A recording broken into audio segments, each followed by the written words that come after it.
সমাজের এক শ্রেণীর মানুষের কাছে যখন প্রচুর অর্থ থাকে, ক্ষমতা থাকে, তারা কাউকে মানে না। সমাজের মানুষকেও মানুষ বলে মনে করে না, ভগবানকে তো মানেও না।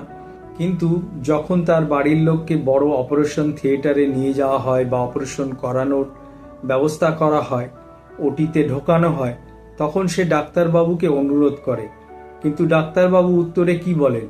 যে আমি চেষ্টা করছি, সবই ভগবানের হাতে, তাই ভগবানকে ডাকুন। তো তখন মানুষের সম্বিত ফেরে। তখন মানুষ কি করে? ভগবানকে ডাকে, বিভিন্ন মন্দিরে মানত করে, বাড়িতে বিভিন্ন দেব দেবীর পুজোর মানত করে। তাই লাস্ট কিন্তু ভগবানকেই মানতে হবে। আপনার কাছে যতই অর্থ থাকুক, সম্পত্তি থাকুক, গাড়ি থাকুক, বাড়ি থাকুক, তাই অর্থের দম্ভ দেখাবেন না। অর্থ আজ আছে, কাল নেই। যে কোনো সময়ে আপনি ধসে যেতে পারেন। চোখের পলকে আপনার সমস্ত কিছু ধ্বংস হয়ে যেতে পারে। তাই অর্থের গরম না করে সমাজে সকলের সঙ্গে মেশা উচিত, ভালো ব্যবহার করা উচিত এবং ভগবানকে মানা উচিত। আমার বাবা বলতেন যে মানুষের কাছে এমন অর্থ নেই যে মানুষের একটা ফোঁড়াও মানুষকে ভিখারি করতে পারে।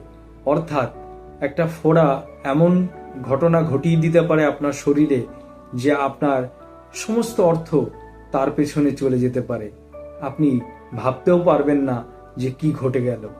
তাই অর্থের অহংকার দম্ভ না করে সমাজের মানুষের সঙ্গে ভালোভাবে মেশা উচিত এবং মানুষকে মানুষ জ্ঞান করা উচিত।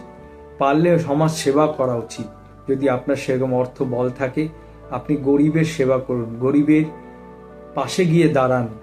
তাহলেই দেখবেন ভগবান আপনাকে আরো দিচ্ছে, আরো আপনি পাবেন, আরো অনেক সুযোগ সুবিধাও আপনার কাছে চলে আসবে।